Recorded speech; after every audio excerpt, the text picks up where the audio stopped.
আল্লাহর দেওয়া প্রত্যেকটা অঙ্গই যে কতটা মূল্যবান সেটা এখন বুঝতে পারছি।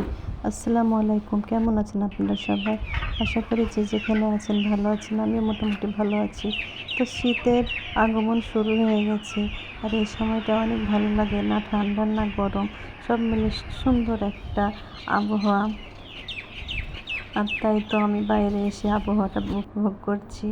এদিকে চিনি আর মিষ্টি ঘুমাচ্ছে, আর মিষ্টি চুপটি করে বসে আছে। তো ওকে আদর করছি, ও আদর নেবে না। ও অনেক দিন যাবত তো আমার কোলে উঠতে পারছে না, আর এর জন্য সে অনেক রাগ করে আছে।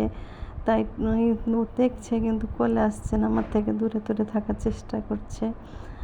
তো ওরা তো আর বুঝে না, অবুঝ প্রাণী, যাদের কেন কোলে নিচ্ছি না।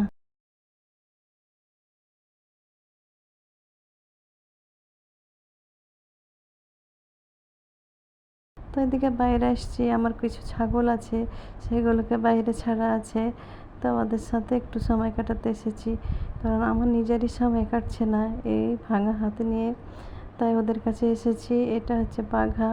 আস্তে আস্তে আমি আমার প্রত্যেকটা ছাগলের সাথে পরিচয় করিয়ে দেবো, সবার সাথে পরিচয় করিয়ে দেবো। আশা করবো ততদিন পর্যন্ত সবাই আমাকে সাপোর্ট করবেন, আমার পাশে থাকবেন।